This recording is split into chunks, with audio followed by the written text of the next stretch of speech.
असलामुअलैकुम जी। अज मैं वाह चदड़ा के हवाले नाल स्टोरी पेश कर रहा तुहाडी खिदमत दे विच।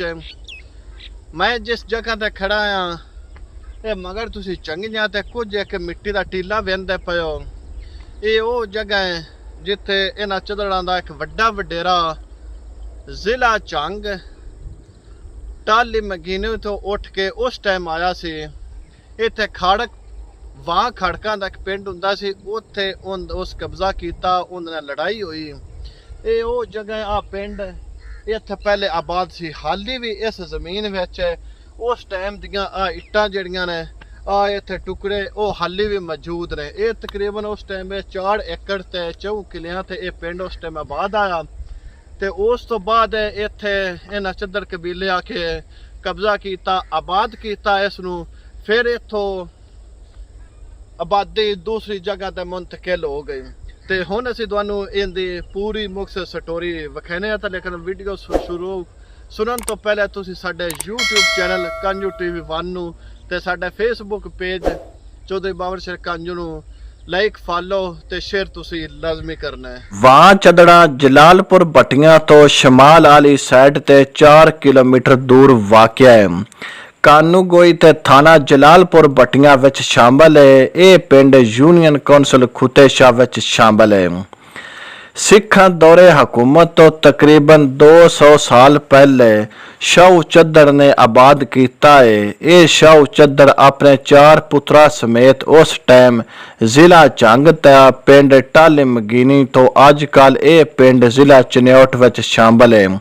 उतों ये चद्दड़ उठ के आए ने जिथे हुण ठट्टा कांजुआं दा पिंड है, उत्थे आके आबाद होए ने। शाहू चद्दड़ पानी की तलाश विच निकले जिथे अजकल वाह चद्दड़ां दा पिंड मौजूद है। उनकी लांदी साइड ते एक पिंड हुंदा सी, उस दा नां वाह खड़कां दा सी। इस शाहू चद्दड़ वाह खड़कां दा पानी की वजह तो पिंड पसंद आ गया। उस टाइम शाहू चद्दड़ दी ते सिखां ते खत्रियां दे नाल चंगी वल गल आई। शाहू चद्दड़ जाके उन्हां नूं दस्सिया, मैनू वाह खड़कां दा पिंड पसंद आ गया, ओ पिंड मैनू चाहीदा है। सिखां ते खत्रियां आख्या, तुसी चद्दड़ बरादरी भी ढेर सारी है, तुसी उस पिंड ते जाके हमला करके कब्जा कर लो। शाहू चद्दड़ उत्थे आके उवें कीता। चद्दड़ां ते खड़कां दी ते चंगी ते चोखी लड़ाई हुई, जिंदे विच खड़कां नूं वाह खड़क छड्डण ते मजबूर कीता। फिर खड़क उत्थों जाके वनी के तारड़ दे नाल अपना पिंड खड़कां दा जाके आबाद किया। ये मुड़ इस तरह शाहू चद्दड़ इत्थे आके आबाद होया। फिर इस वजह तो इसका नाम वाह चद्दड़ां दा पिया है। 1947 दे विच जदों पाकिस्तान बने उदन खड़क कौम ने दरखास्तां दित्तियां, ये साडा पिंड सानू मिल जावे। फिर ये साडी हुकूमत ने उन्हां दियां दरखास्तां मंजूर कोई ना कीतियां। हुकूमत उन्हां नूं आख्या, तुसी जिथे आबाद है उत्थे आबाद रवो। वाह बस्ती या गांव नूं आख्या जांदा है। चद्दड़ कबीले की आबादगारी का सबब इसे वाह चद्दड़ां दा नां दिता गया है। अजकल ये कबीला जरी मलकीयत के इतबार नाल जहान खान, दैम, मुराद और हाजियां दियां पत्तियां विच शामिल है।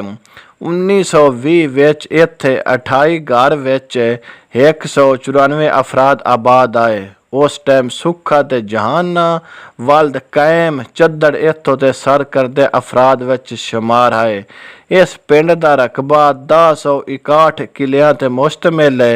हुण इत्थों दी आबादी 500 अफराद ते मुश्तमिल है, जिहड़ी 242 घरां दे विच रैश पजीर ने।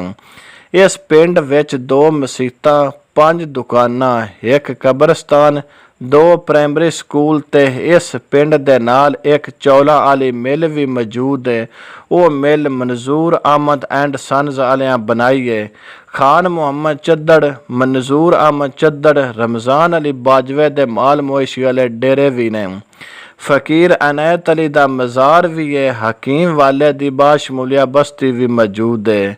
महर अली चद्दड़, वाब अली चद्दड़, दोस्त मुहम्मद चद्दड़, शाह मुहम्मद ਚਾਊ ਖਾਨ ਔਰ ਜਹਾਨ ਖਾਨ ਅੱਲਾ ਦਿੱਤਾ ਚੱਦੜ ਮੁਹੰਮਦ ਯੂਸਫ ਤੇ ਮਹਿਰ ਖਾਨ ਮਾਜ਼ੀ ਵਿੱਚ ਇੱਥੋਂ ਦੇ ਸਰਕਰਦਾ ਅਫਰਾਦ ਵਿੱਚ ਸ਼ੁਮਾਰ ਹੈ। ਮਿੱਠੇ ਖਾਂ ਚੱਦੜ ਨੰਬਰਦਾਰ, ਅਸਗਰ ਅਲੀ ਵਲਦ ਮੁਨੀਰ ਖਾਨ, ਸਦੀਕ ਅਲੀ ਚੱਦੜ ਔਰ ਅਸਗਰ ਅਲੀ ਵਲਦ ਮੁਹੰਮਦ ਖਾਨ ਜ਼ਕਾਉल्ला ਚੱਦੜ ਹੁਣ ਮੌਜੂਦਾ ਕਾਬਲੇ ਜ਼ਿਕਰ ਅਫਰਾਦ ਵਿੱਚ ਸ਼ੁਮਾਰ ਨੇ।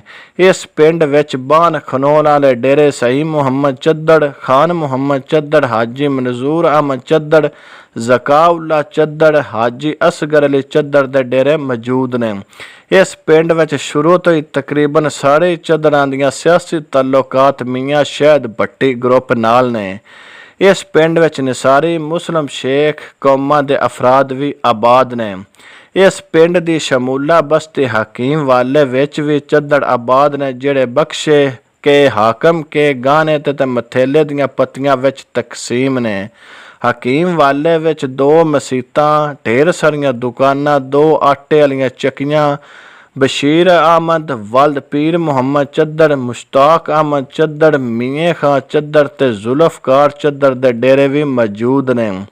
ਬਸ਼ੀਰ ਅਹਿਮਦ ਨੰਬਰਦਾਰ, ਰਸ਼ੀਦ ਅਹਿਮਦ ਤੇ ਮੀਰ ਅਲੀ ਤੇ ਇੱਥੋਂ ਦੇ ਸਰਕਰਦੇ ਅਫਰਾਦ ਵਿੱਚ ਸ਼ੁਮਾਰ ਹੁੰਦੇ ਨੇ।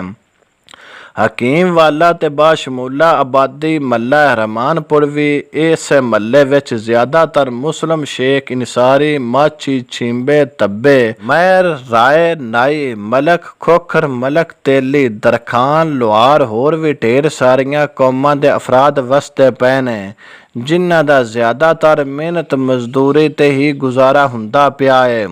ਇਹ ਮੱਲਾ ਰਹਿਮਾਨਪੁਰ ਵਿੱਚ ਇੱਕ ਮਸੀਤ ਤੇ ਢੇਰ ਸਾਰੀਆਂ ਦੁਕਾਨਾਂ ਨੇ। ਮੱਲਾ ਰਹਿਮਾਨਪੁਰ ਕੁਝ ਰਕਬਾ ਹਕੀਮ ਵਾਲਾ ਵਾਂਚਦੜਾਂ ਦੇ ਵਿੱਚ ਆਬਾਦ ਹੈ ਤੇ ਕੁਝ ਹਿੱਸਾ ਠੱਟਾ ਕਾਂਜੂਆਂ ਦੇ ਰਕਬੇ ਵਿੱਚ ਆਬਾਦ ਹੈ। ਇਸ ਮੱਲੇ ਵਿੱਚ ਜ਼ਿਆਦਾਤਰ ਸਿਆਸੀ ਹਮਦਰਦੀਆਂ ਮੀਆਂ ਸ਼ਹਿਦ ਹੁਸੈਨ ਭੱਟੀ ਗਰੁੱਪ ਨਾਲ ਨੇ। ਆਖਰ ਉੱਤੇ ਇਹ ਚਾਚਾ ਫਲਕ ਸ਼ੇਰ ਚੱਦੜ ਹੈ, ਜਿਨਨੇ ਸਾਨੂੰ ਆਪਣੇ ਕਬੀਲੇ ਚੱਦੜਾਂ ਬਾਰੇ ਹਾਲ ਹਵਾਲ ਦੱਸਿਆ।